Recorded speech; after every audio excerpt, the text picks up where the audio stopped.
من يهده الله فلا مضل له ومن يضلل فلا هادي له. أشهد أن لا إله إلا الله وحده لا شريك له وأشهد أن محمدا عبده ورسوله أرسله بالهدى ودين الحق ليظهره على الدين كله ولو كره المشركون.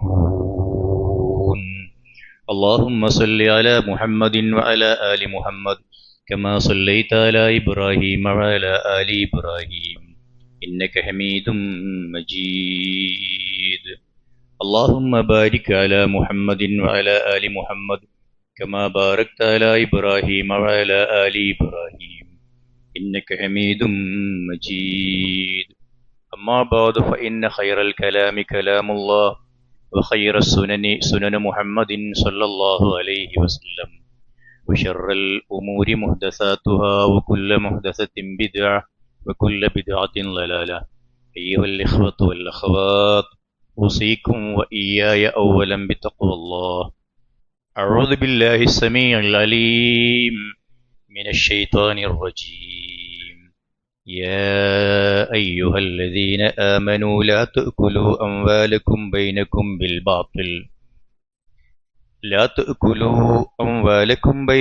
بالباطل إلا أن تكون تجارة عن تراض منكم ولا تقتلوا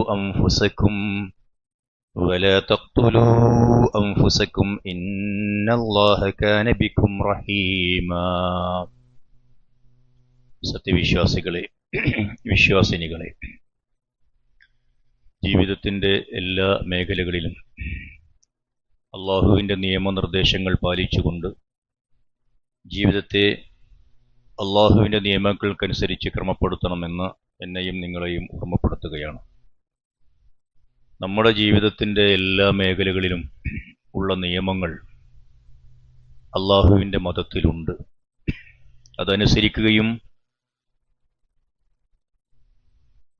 അതിനനുസരിച്ച് പ്രവർത്തിക്കുകയും ചെയ്യുക എന്ന ബാധ്യത വിശ്വാസികൾ എന്ന നിലയിൽ നമുക്ക് ഇടയിലുണ്ട്, നമുക്ക് ഓരോരുത്തർക്കുമുണ്ട് എന്ന് ആമുഖമായി സൂചിപ്പിക്കുകയാണ്. കടന്നുപോകുന്ന ദിവസങ്ങൾ ചർച്ച ചെയ്യപ്പെടുന്ന വലിയൊരു പ്രശ്നം മുസ്ലിം സമുദായത്തെ ആകെ പ്രതിക്കൂട്ടിൽ നിർത്തുന്ന ഒരു ചർച്ച നടക്കുകയാണ്. ചികിത്സയുമായി ബന്ധപ്പെട്ടതാണത്. പ്രാകൃതമായ മതത്തിൻ്റെ അവകാശികളാണ് നമ്മളെന്ന് മറ്റുള്ളവരെ തെറ്റിദ്ധരിപ്പിക്കാൻ ഈ ഒരവസരം നന്നായി ആളുകൾ ഉപയോഗിക്കുന്നു എന്നത് ഒരു ശരിയാണ്. അതുകൊണ്ട് തന്നെ വളരെ കുറഞ്ഞ വസ്തുതകൾ എങ്കിലും ആ വിഷയത്തിൽ ഞാനും നിങ്ങളും മനസ്സിലാക്കി വെക്കേണ്ടതുണ്ട്.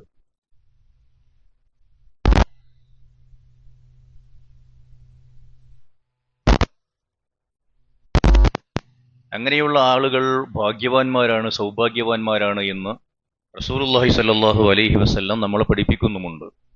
മൻ അസ്ബഹ മിൻകും ആമിനൻ ഫീ സിർബിഹി മുആഫൻ ഫീ ജസദിഹി ഇൻദഹു ഖൂതു യൗമിഹി ഫകഅന്നമ ഹീസത ലഹു ദുനിയ. ഇങ്ങനെ 3-4 കാര്യങ്ങൾ ഉണ്ടായാൽ ദുനിയാവ് മുഴുവൻ കൈയടക്കിയവനെ പോലെ, എല്ലാം ലഭിച്ചവനെ പോലെ ഒരാൾക്ക് ജീവിക്കാനാവും, സന്തോഷവാനായി. അയാൾ ജീവിക്കുന്ന സമൂഹത്തിൽ, ആ നാട്ടിൽ നിർഭയത്വമുണ്ടാവുക, അയാളുടെ ശരീരത്തിന് സൗഖ്യമുണ്ടാവുക, രോഗങ്ങളൊന്നുമില്ലാത്ത അവസ്ഥ, സൗഖ്യവും സമാധാനവും ശരീരത്തിനുണ്ടാവുക, അയാൾക്ക് നിത്യജീവിതത്തിന് ആവശ്യമായ വിഭവങ്ങൾ ഉണ്ടാവുക.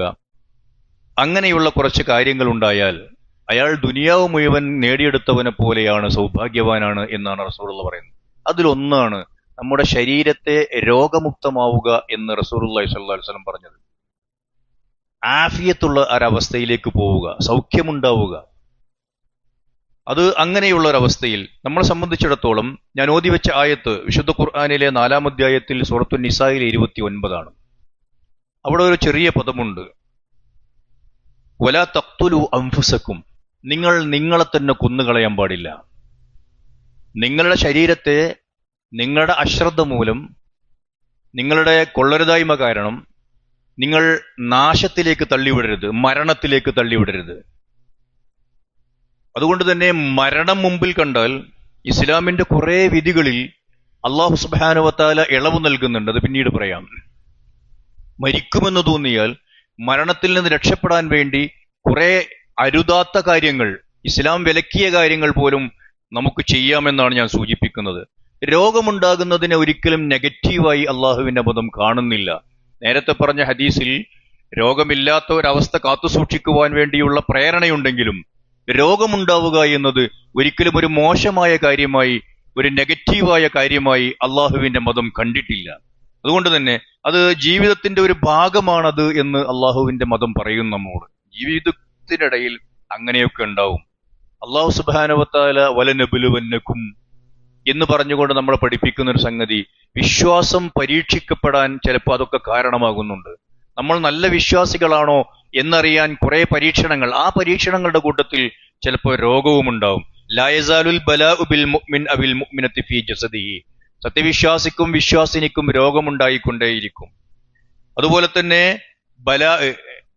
ശരീരത്തിൽ രോഗം നൽകിക്കൊണ്ടുള്ള പരീക്ഷണം ഉണ്ടാകും. സമ്പത്തിൽ പരീക്ഷണങ്ങൾ ഉണ്ടാകും. മക്കളുടെ വിഷയത്തിൽ പരീക്ഷണങ്ങൾ ഉണ്ടാകും. അള്ളാഹുവിനെ കണ്ടുമുട്ടുന്നത് വരെ എന്ന് അള്ളാഹുവിന്റെ പ്രവാചകൻ നമ്മളെ പഠിപ്പിക്കുന്നുണ്ട്. വിശ്വാസികളുടെ സമൂഹത്തിൽ ഇത്തരത്തിലുള്ള സംഗതികൾ ഉണ്ടാകും എന്നാണ് സൂചിപ്പിക്കുന്നത്. അതോടുകൂടി തന്നെ രോഗമുള്ള ആളുകളെ സംബന്ധിച്ചിടത്തോളം ആശ്വാസത്തിന്റെ വചനങ്ങൾ പ്രവാചക തിരുമേനി സല്ലല്ലാഹു അലൈഹി വസല്ലം നമ്മുടെ മുമ്പിൽ വെക്കുന്നുമുണ്ട്. അതിൽപ്പെട്ട ഒരു ഹദീസാണ്, മാ യുസീബുൽ മുസ്ലിം മിൻ നസബിൻ വലാ വസബിൻ വലാ ഹമ്മിൻ വലാ ഹുസ്നിൻ വലാ അദൻ വലാ ഉമ്മിൻ ഹത്ത ശൗകത യുശാകുഹാ ഇല്ലാ കഫറല്ലാഹു ബിഹാ മിൻ ഖതായാഹു. മദ്രസ പാഠപുസ്തകങ്ങളിൽ ബാലമനസ്സുകളിൽ നമ്മൾ ഇട്ടുകൊടുക്കുന്ന ഒരു ആദർശമാണിത്. മനുഷ്യന് സുന്ദരമായി ടെൻഷൻ ഇല്ലാതെ ജീവിച്ചു പോവാനും അള്ളാഹു സുബ്ഹാനഹു വ തആലയിൽ അങ്ങേയറ്റത്തെ പ്രതീക്ഷ പുലർത്തിക്കൊണ്ട് ജീവിച്ചു പോവാനും ഉതകുന്ന രൂപത്തിലുള്ള അള്ളാഹുവിന്റെ പ്രവാചകന്റെ നല്ലൊരു ഹദീസ്. സത്യവിശ്വാസിയായ ഒരു മനുഷ്യന് ബാധിക്കുകയില്ല. മിൻ നസബിൻ വലാ വസബിൻ വലാ ഹമ്മിൻ വലാ ഹുസ്ൻ, അദ്ദേഹത്തിന് രോഗമുണ്ടാവുകയില്ല. അതുപോലെ തന്നെ സങ്കടങ്ങൾ ഉണ്ടാവുകയില്ല, വിഷമങ്ങൾ ഉണ്ടാവുകയില്ല, ടെൻഷൻ ഉണ്ടാവുകയില്ല, ആളുകളിൽ നിന്നുള്ള ഉപദ്രവങ്ങൾ ഉണ്ടാവുകയില്ല, എടങ്ങേറുകൾ ഉണ്ടാവുകയില്ല, കാലിൽ ഒരു മുള്ളുപോലും തറക്കില്ല. ഇല്ലാ കഫറല്ലാഹു ബിഹാ മിൻ ഖതായാഹു, അതുവഴി അല്ലാഹു സുബ്ഹാനഹു വ തആല ഒരു പാപം പുറത്തു കൊടുത്തിട്ടല്ലാതെ. പനി പിടിച്ചവന്റെ ശരീരത്തിൽ നിന്ന്, ഉണങ്ങിയ മരത്തിൽ നിന്ന് ഇല കൊഴിഞ്ഞു പോകും പോലെ പാപങ്ങൾ കൊഴിഞ്ഞു വീഴുന്നു എന്നത് നമുക്കെല്ലാവർക്കും സുപരിചിതമായ ഹദീസാണ്. അപ്പോൾ രോഗം എന്നത് നമ്മൾ ചെയ്തു പോയ ദോഷങ്ങൾ, തെറ്റുകുറ്റങ്ങൾ ഉണ്ടെങ്കിൽ ആ തെറ്റുകുറ്റങ്ങൾ മായ്ച്ചു കളയാനുള്ള ഒരു ഉപാധിയായി അല്ലാഹു സുബ്ഹാനഹു വ തആല എണ്ണുന്നു എന്നാണ് സൂചിപ്പിക്കുന്നത്. അതുകൊണ്ട് അങ്ങനെ എണ്ണുന്നു എന്ന് കരുതി രോഗത്തെ ചികിത്സിക്കാതെ നിർത്തണം എന്ന് അള്ളാഹു പറയുന്നില്ല. അത് രോഗത്തിന്റെ ഒരു വശമാണ്. രോഗമുണ്ടായാൽ എന്ത് ചെയ്യണം? രോഗമുണ്ടായാൽ ചികിത്സിക്കുക തന്നെ വേണം. ചികിത്സിക്കണമെന്നത് അല്ലാഹു സുബ്ഹാനഹു വ തആല നമ്മളോട് കൽപ്പിച്ച ഒരു കാര്യമാണ്. നമ്മളത് ചികിത്സിക്കണം. അതുകൊണ്ട് അല്ലാഹു സുബ്ഹാനഹു വ തആല റസൂലുള്ളാഹി ഇങ്ങനെ പഠിപ്പിച്ചു, മാ അൻസലല്ലാഹു ദാഅൻ ഇല്ലാ അൻസലലഹു ശിഫാഅൻ. അള്ളാഹു ഒരു രോഗവും ഇറക്കിയിട്ടില്ല ഭൂമിയിലേക്ക്, അതിന് അള്ളാഹു ഷിഫ നിശ്ചയിച്ചിട്ടല്ലാതെ. ആ ഷിഫയിലേക്ക് എത്താനുള്ള ദവാ എന്താണ് എന്ന് കണ്ടുപിടിക്കുന്നിടത്ത് നമ്മൾ ഇപ്പോഴും പൂർണ്ണത പ്രാപിച്ചിട്ടില്ല എന്നതാണ് വസ്തുത. പഴയ നൂറ്റാണ്ടിലുണ്ടായിരുന്ന ആളുകൾക്ക് ലഭിക്കാത്ത രൂപത്തിലുള്ള ചികിത്സകൾ ഇപ്പോഴുമുള്ള ആളുകൾക്ക് ലഭിക്കുന്നുണ്ട്. ഇപ്പോഴും നമ്മളെ മുമ്പിൽ വലിയ പ്രശ്നമായി, പ്രയാസമായി നിൽക്കുന്ന പല രോഗങ്ങളുമുണ്ട്. അതിന് വരും തലമുറ മരുന്ന് കണ്ടെത്താനുള്ള സാധ്യത ചരിത്രം പരിശോധിക്കുമ്പോൾ നമുക്ക് തള്ളിക്കളയാനാവില്ല. അല്ലാഹു സുബ്ഹാനഹു വ തആല നമ്മളോട് ലികുല്ലി ദാഇൻ ദവാ വഇൻ ഉസീബ ദവാഉദ് ദാഅ ബറഅ ബിഇദ്നില്ലാഹി അസ്സ വജല്ല. എല്ലാ രോഗങ്ങൾക്കും ഉണ്ട് മരുന്ന്. അതിന്റെ ശരിയായ മരുന്ന് കണ്ടെത്തിയാൽ ആ മരുന്ന് മുഖേന അത് ശിഫയാകും. അള്ളാഹുവിന്റെ ഇതിനോടുകൂടി ശിഫ ലഭിക്കും എന്ന് അള്ളാഹുവിന്റെ പ്രവാചക തിരുമേനി നമ്മളെ പഠിപ്പിക്കുന്നുണ്ട്. നമ്മളുടെ ചികിത്സ ചിലപ്പോഴും വഴിമാറിപ്പോകും. നമുക്ക് ഡോക്ടർ നിർണയിച്ച മരുന്ന് ചിലപ്പോൾ മാറിപ്പോകും. അപ്പൊ അത് രോഗം അങ്ങനെ പോകുന്നൊരവസ്ഥയുണ്ടാകും.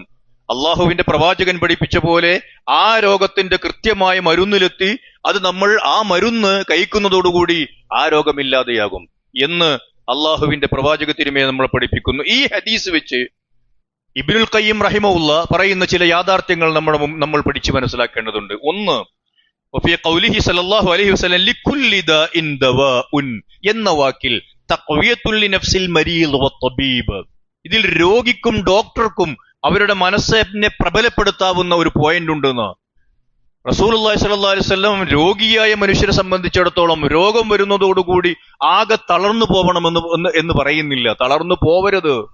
നിങ്ങളുടെ മുമ്പിൽ അതിന്റെ അപ്പുറമുള്ള ഒരു പ്രാർത്ഥന എന്ന് പറയുന്ന ഒരു ആയുധം കൂടിയുണ്ട്.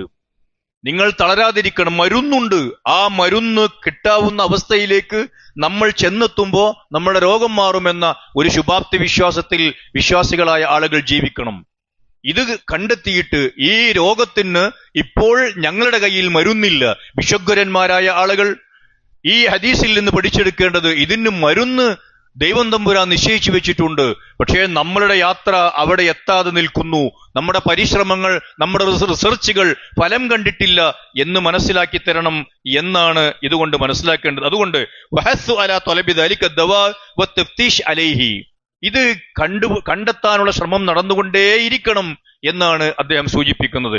ഷെയ്ഖുൽ ഇസ്ലാം ഇബ്നു തൈമിയ്യ ഈ വിഷയത്തിൽ പറയുന്നത് എന്താണെന്ന് വെച്ചാൽ വുജൂബു തദാവി ഇൻ കാന സബബൻ ലിൽ ഹയാത്ത്, ജീവൻ നിലനിർത്താൻ ഉതകുമെങ്കിൽ ചികിത്സിക്കുക എന്നത് മതത്തിൽ വുജൂബാണ്.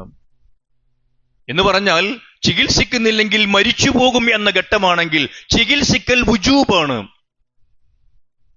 അതാണ് ഇസ്ലാം മതം. ചികിത്സിക്കാതിരിക്കണമെന്നല്ല. അതിന് അദ്ദേഹം ഖിയാസാക്കുന്നത് ഒരു മുളുത്തറായ മനുഷ്യൻ നിർബന്ധിതാവസ്ഥയിൽ ഒരാൾ മരിച്ചു പോകുന്നു. ആ സന്ദർഭത്തിൽ ഒരു ശവത്തിന്റെ മാംസം മാത്രമാണ് അദ്ദേഹത്തിന്റെ മുമ്പിൽ ഉള്ളത് എങ്കിൽ അത് വിശ്വാസികൾക്ക് ഹറാമാണല്ലോ. എങ്കിൽ ആ ശവത്തിന്റെ മാംസം ഭക്ഷിച്ചുകൊണ്ട് അയാൾ ജീവൻ നിലനിർത്തണം എന്നതാണ് ഇസ്ലാം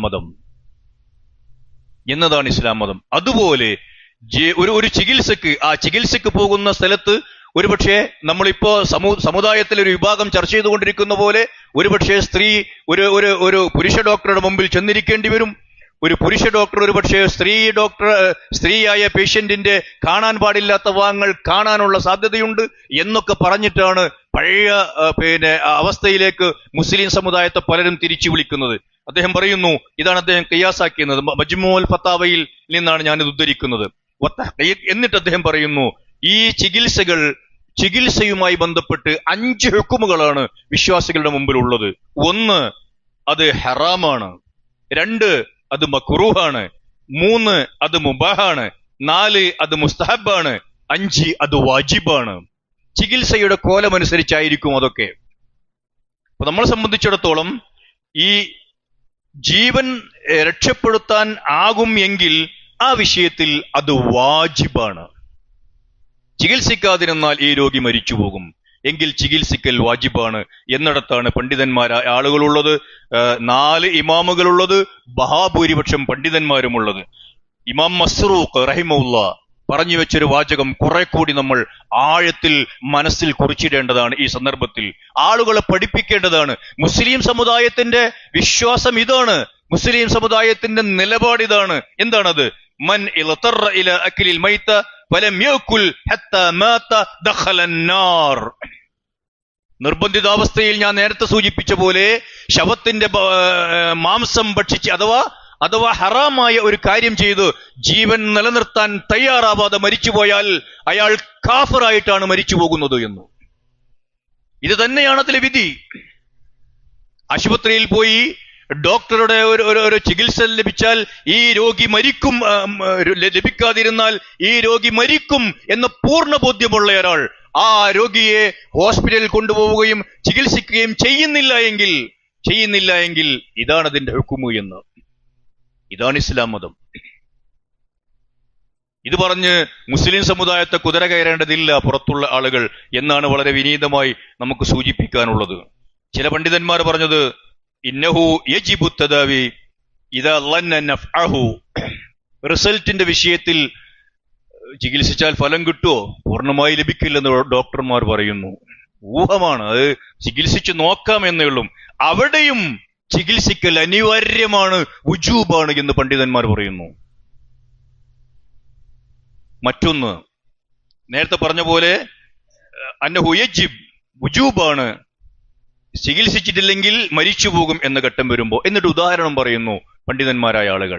ശരീരത്തിന്റെ ഒരു അവയവത്തിൽ എവിടെയെങ്കിലും ഒരു ഭാഗത്ത് ക്യാൻസർ ബാധിക്കുന്നു. അങ്ങനെ ക്യാൻസർ ബാധിച്ചു, ആ സംഭവത്തെ മുറിച്ചു കളഞ്ഞാൽ ആ ക്യാൻസർ അതോടുകൂടി നിൽക്കും. അതതിന്റെ ചികിത്സയാണ്. മുറിച്ചു കളയുന്നു. അങ്ങനെ മുറിച്ചു കളഞ്ഞാൽ പിന്നെ ആ ക്യാൻസർ ഉണ്ടാവുകയില്ല ശരീരത്തിൽ എന്ന് ഡോക്ടർമാർ വിധി എഴുതുന്നു. എന്നിട്ട് ആ ചികിത്സ നടത്താതെ ക്യാൻസർ ശരീരത്തിന്റെ മുഴുവൻ ഭാഗങ്ങളിലേക്കും പടരുന്നു. ഇത് ശരിയല്ല. അതുകൊണ്ട് എന്ത് ചെയ്യുന്നറിയോ, അങ്ങനെ ഹലാക്ക്, മരണമാണ് പിന്നീട് ഈ ചികിത്സ ലഭിക്കാത്തതിന്റെ റിസൾട്ടായിട്ട് വരിക. അത് നേരത്തെ പറഞ്ഞ ഗണത്തിലേക്ക് പോകും. എന്നിട്ട് പണ്ഡിതന്മാരായ ആളുകൾ നമ്മളോട് പറയുന്ന ഒരു കഥയുണ്ട്. കഥയല്ല, ഒരു സംഭവമുണ്ട്. നമ്മളിപ്പോ ഓതി മടക്കി വെച്ച സൂറത്തുൽ കഹ്ഫിലാണെന്നുള്ളത്. ഖിളർ അലൈഹി സ്വലാത്തു വസ്സലാം മൂസാ നബിയും കൂടിയുള്ളൊരു യാത്ര പറയുന്നുണ്ടല്ലോ. അവിടെ ഒരു കപ്പൽ നശിപ്പിച്ചു കളയുന്നുണ്ട് ഖിളർ അലൈഹി സ്വലാം. എന്തിന്? ആ കപ്പൽ നശിപ്പിക്കുന്നത് ബാക്കിയുള്ള ആളുകളുടെ സുരക്ഷിതത്വത്തിന് വേണ്ടിയാ. ആ കപ്പലിലെ കൊള്ളക്കാർ ഇറങ്ങിയാൽ ഉണ്ടാകാവുന്ന അവസ്ഥ അത് തഫ്സീറുകളിൽ നോക്കി വായിക്കും നിങ്ങൾ. നാട്ടിലുള്ള മുഴുവൻ ആളുകൾക്കും കുഴപ്പവും കലാപവും ഒഴിവാക്കുവാൻ ഒരു കപ്പൽ ആളുകളെ അച്ചേക്ക് നിർത്തിയിട്ട് മുക്കിക്കളയുന്ന, നശിപ്പിച്ചു കളയുന്ന അവസ്ഥ. ഈ അവസ്ഥയാണ് ആ നേരത്തെ പറഞ്ഞ കേസിനെ ഉപമയായി അതിനെ ഖിയാസാക്കിയിട്ട് പണ്ഡിതന്മാർ പറയുന്നത്. പണ്ഡിതന്മാർ ചർച്ച ചെയ്യാത്ത, ഇസ്ലാം ചർച്ച ചെയ്യാത്ത, അള്ളാഹുവിന്റെ പ്രവാചകന്റെ വചനങ്ങളിൽ ഇല്ലാത്ത, അള്ളാഹുവിന്റെ കിതാബ് സൂചന നൽകാത്ത ഒന്നും ജീവിതത്തിൽ ഞാനും നിങ്ങളും നേരിടേണ്ടി വരില്ല. അങ്ങനെ നേരിടേണ്ടി വരുമ്പോ വലിയ വലിയ കോജാക്കന്മാരും ഉലമാക്കന്മാരും ഞങ്ങളാണെന്ന് സ്വയം വിശ്വസിച്ചു പോയ പമ്പരവിഡ്ഢികളുടെ വാക്കുകൾക്ക് പിന്നാലെ പോവരുത് എന്നേ മുസ്ലിം സമുദായം തീർച്ചപ്പെടുത്തേണ്ടതുള്ളൂ.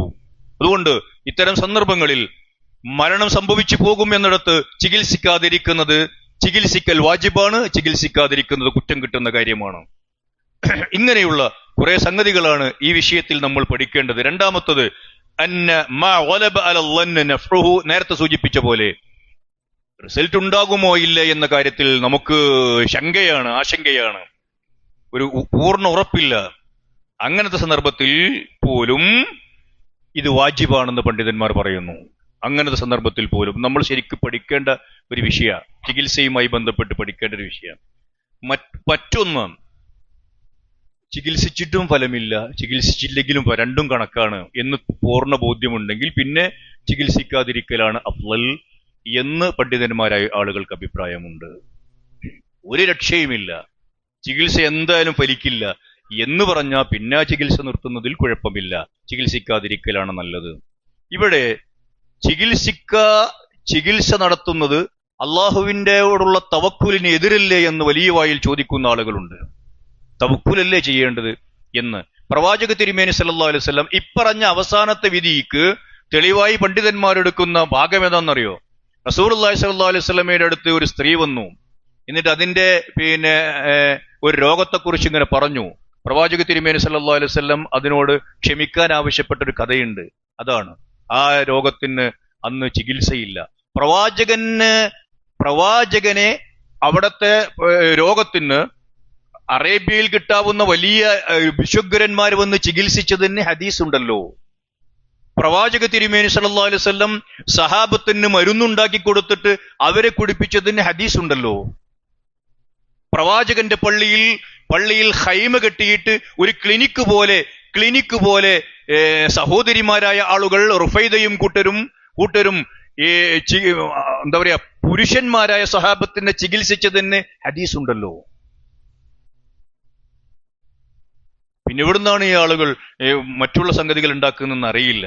അതുകൊണ്ട് ഈ സ്ത്രീയോട് പറഞ്ഞു, ഞാൻ ക്ഷമിച്ച് അള്ളാഹുവിന്റെ കൂലിയാണ് ഞാൻ ആഗ്രഹിക്കുന്നത് എന്ന്. എങ്കിൽ അങ്ങനെ എന്നിട്ട് പ്രവാചക തിരുമേനി സല്ലല്ലാഹു അലൈഹി വസല്ലമയുടെ എന്റെ ഔറത്തൊന്നും കാണാത്ത പശ്ചാത്തലത്തിന് വേണ്ടി പ്രാർത്ഥിക്കണം എന്ന് പറഞ്ഞൊരു സംഭവമുണ്ട്. അതാണ് ഇവർ ഇതിന് ഉദ്ദേശിക്കുന്നത്. ഇവിടെ ഇത്തരം സന്ദർഭങ്ങളിൽ തവക്കുലിൽ തന്നെ നമ്മൾ അഭയം പ്രാപിച്ച് നന്നായി പ്രാർത്ഥിച്ച് ഏത് ചികിത്സയും നടത്തുമ്പോഴും അള്ളാഹുവിന്റെ പ്രവാചക തിരുമേനി സല്ലല്ലാഹു അലൈഹി വസല്ലം പഠിപ്പിച്ച പ്രാർത്ഥനകൾ മറക്കാതിരിക്കുക.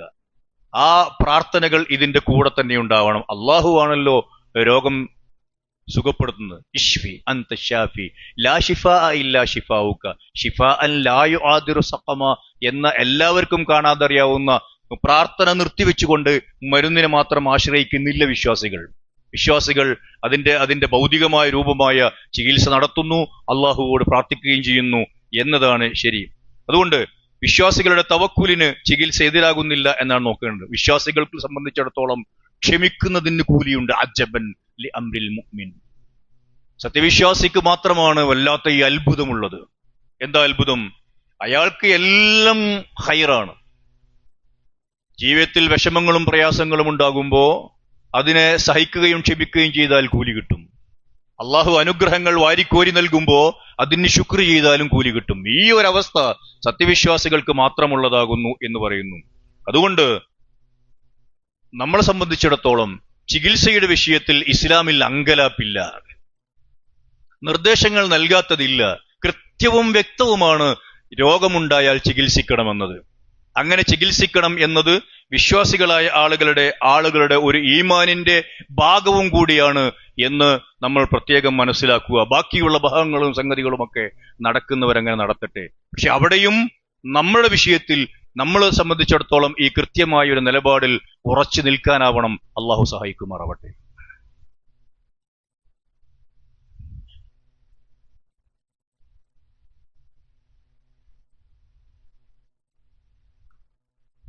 അൽഹംദുലില്ലാഹ് വസ്സലാത്തു വസ്സലാമു അലാ റസൂലില്ലാഹ് വഅലാ ആലിഹി വസഹ്ബിഹി അജ്മഈൻ. അമ്മാ ബഅദ്.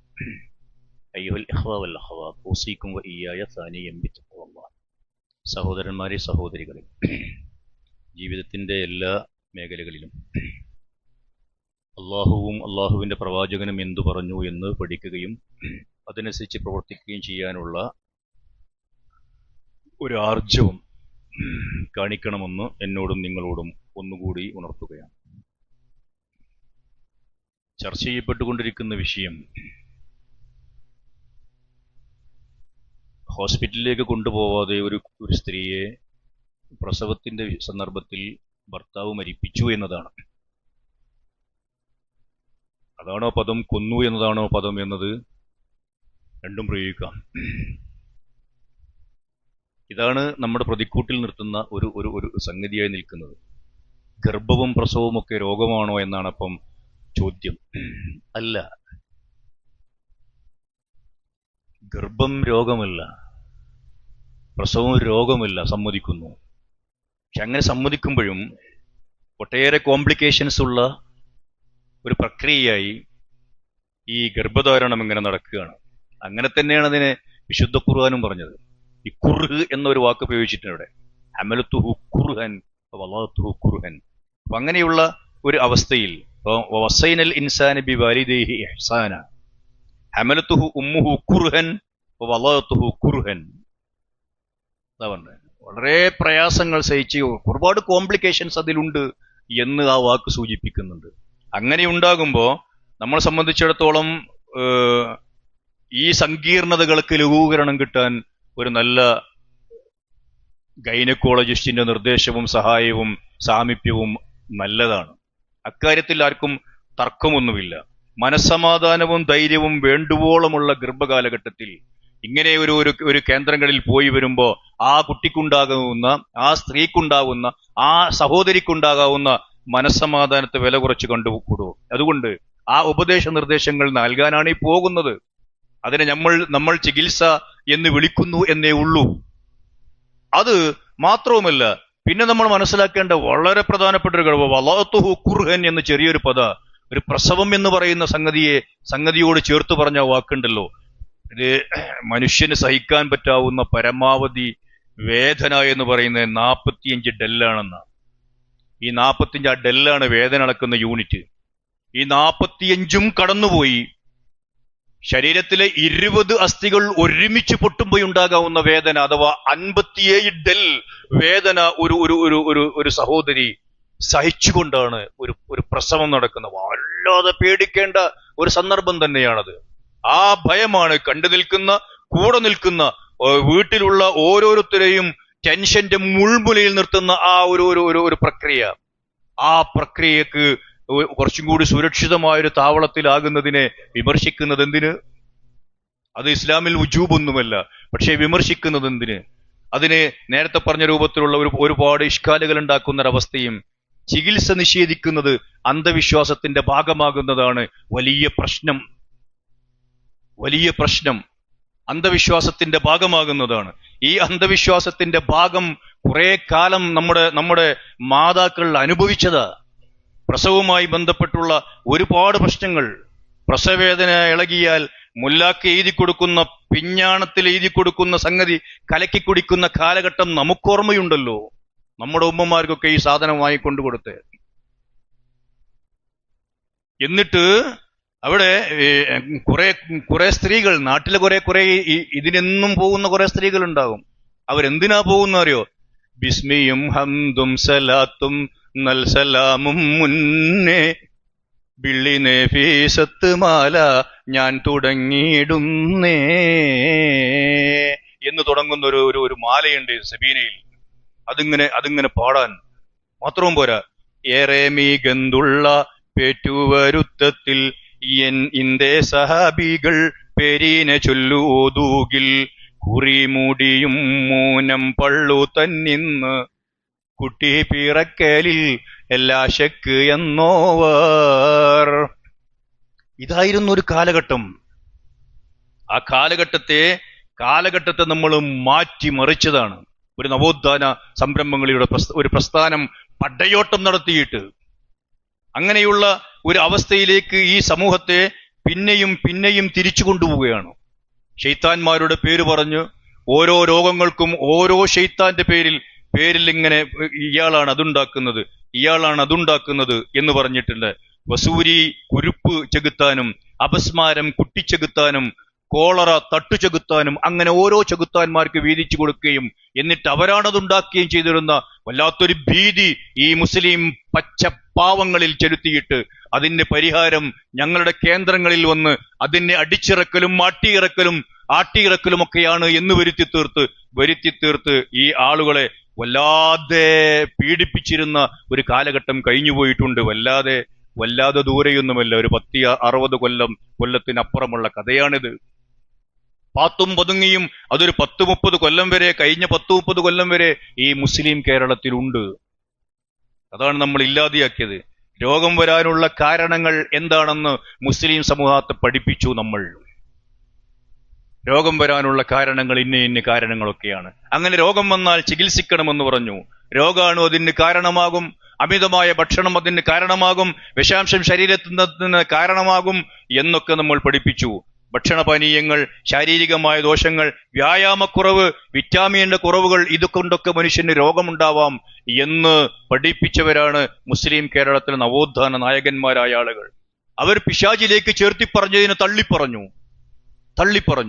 അങ്ങനെയുള്ള ഒരു അവസ്ഥയിൽ മന്ത്രവാദത്തിലേക്ക് എത്തിക്കുവാൻ ഇപ്പോഴും ആളുകൾ പണിയെടുക്കുന്നു എന്നത് എത്ര ഖേദകരമാണ്.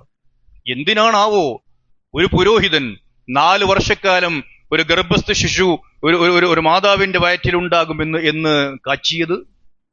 അതിനെ പിന്താങ്ങി മറ്റു പുരോഹിതന്മാരിങ്ങനെ റീൽസ് ഇറക്കുന്നത്?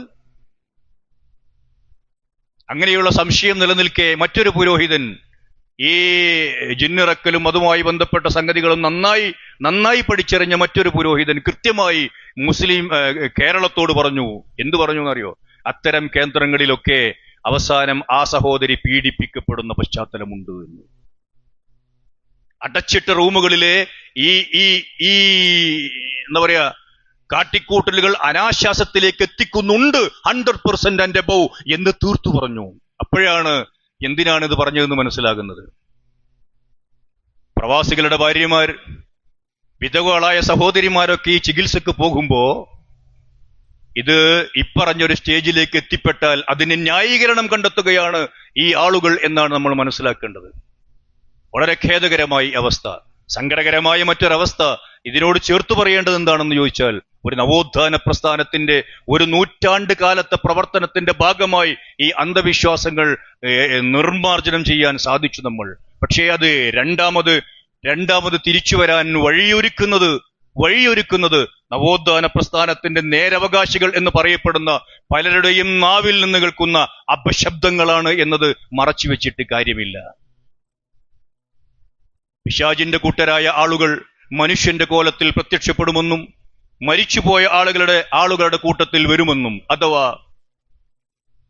പ്രവാസ ലോകത്തുള്ള ഭർത്താവിന്റെ കോലത്തിൽ വീട്ടിൽ വരുമെന്നും മരണപ്പെട്ടു പോയ ഭർത്താവിന്റെ കോലത്തിൽ വീട്ടിൽ വരുമെന്നും ഈ ജീവികൾ, അള്ളാഹുവിന്റെ ഈ സൃഷ്ടികൾ മനുഷ്യ സ്ത്രീയിൽ വീഴ്ചകൾ ഏർപ്പെടുമെന്നും അതിൽ ഗർഭധാരണമുണ്ടാകുമെന്നും എന്നുകൂടി പറഞ്ഞുകൊടുത്താൽ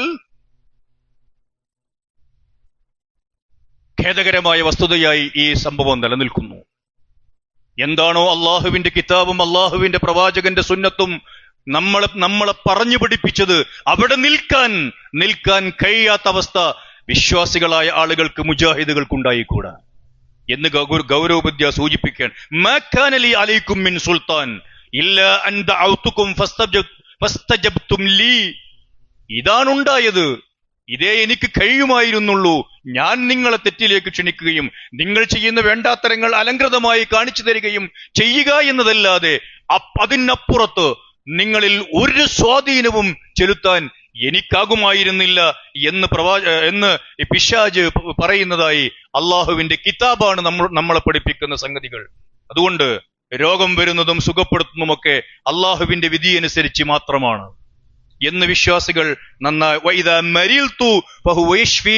അങ്ങനെ രോഗം വന്നാൽ അള്ളാഹുവാണ് ഷിഫയാക്കുന്നവൻ, അള്ളാഹ് പറഞ്ഞതാണ് ആ രോഗത്തിന് നിങ്ങൾ ചികിത്സ തേടണമെന്ന്. അങ്ങനെ ചികിത്സ തേടാതെ പോയാൽ മരണത്തിന്റെ ഉത്തരവാദികൾ ആരാണോ ആ ചികിത്സ നിഷേധിച്ചത് അയാളായിരിക്കും, അയാൾ കൊന്നതായി ഇസ്ലാം പരിഗണിക്കുന്ന അവസ്ഥയുണ്ടാകും എന്ന് ഗൗരവബുദ്ധ്യ നമ്മൾ മനസ്സിലാക്കുകയും മറ്റുള്ള ആളുകളെ പഠിപ്പിക്കുകയും വേണം. അല്ലാതെ ഇസ്ലാമോ മുസ്ലിമീങ്ങളോ ഈ വിഷയത്തിൽ എവിടെയും പ്രതിക്കൂട്ടിൽ നിൽക്കുന്നില്ല. അള്ളാഹുവിന്റെ മതം അങ്ങനെ പ്രതിക്കൂട്ടിൽ നിൽക്കേണ്ട ഒരു ഘട്ടം പോലും സാമൂഹ്യ ജീവിതത്തിൽ മുസൽമാൻ ഉണ്ടാക്കിയിട്ടുമില്ല. വിശ്വാസികളെ, നമ്മൾ നന്നായി കാര്യങ്ങൾ പഠിക്കുക, എന്നിട്ട് വിശ്വാസത്തോടൊപ്പം നിന്നുകൊണ്ട്, ആദർശത്തോടൊപ്പം നിന്നുകൊണ്ട്, ഈമാനിനോടൊപ്പം നിന്നുകൊണ്ട് പരലോകം നഷ്ടപ്പെട്ടു പോവാത്ത രൂപത്തിലുള്ള നിലപാടെടുക്കുക. അള്ളാഹു അതിന് നമ്മെ എല്ലാവരെയും തുണക്കുമാറാവട്ടെ. ഇന്ന് നമ്മളുടെ പള്ളിക്ക് വേണ്ടി തന്നെയുള്ള കലക്ഷനാണ് എടുക്കുന്നത്. അതെല്ലാവരും സഹകരിക്കണം. അടുത്ത വ്യാഴാഴ്ച 24-ാം തീയതി ഒട്ടുമൽ സലഫി മസ്ജിദിൽ വെച്ച് സുഹൈർ ചുങ്കത്തറ മൗലവിയുടെ ഒരു വിജ്ഞാന വേദിയുണ്ട്, ക്ലാസ് ഉണ്ട്. അതിലേക്ക് കഴിയുന്നത്ര ആളുകളെ ക്ഷണിക്കുകയും ചെയ്യുകയാണ്. അല്ലാഹു സുബ്ഹാനഹു വ തആല ജീവിതത്തിന്റെ എല്ലാ വശങ്ങളിലും അള്ളാഹുവെ സൂക്ഷിച്ചുകൊണ്ട്, അള്ളാഹുവിന്റെ നിയമങ്ങളെ പാലിച്ചുകൊണ്ട് വൃത്തിയുള്ള ജീവിതം നയിക്കുവാൻ നമ്മെ പ്രാപ്തരാക്കുമാറാവട്ടെ. നമ്മിൽ നിന്ന് വന്നുപോയ പിഴവുകൾ അല്ലാഹു സുബ്ഹാനഹു വ തആല വിട്ടുപുറത്ത് മാപ്പാക്കി തരുമാറാവട്ടെ. രോഗം അള്ളാഹു തന്നതാണെന്നും അത് നമ്മളെ പരീക്ഷിക്കാനാണെന്നും മനസ്സിലാക്കുകയും അള്ളാഹു തന്നെ നിർദ്ദേശിച്ച ചികിത്സ നടത്താൻ ഉത്സാഹം കാണിക്കുകയും ചെയ്യുന്നവരുടെ കൂട്ടത്തിൽ അള്ളാഹു നമ്മേവരെയും നാമുമായി ബന്ധപ്പെട്ട് ജീവിക്കുന്ന മുഴുവൻ ആളുകളെയും ഉൾപ്പെടുത്തി അനുഗ്രഹിക്കുമാറാവട്ടെ.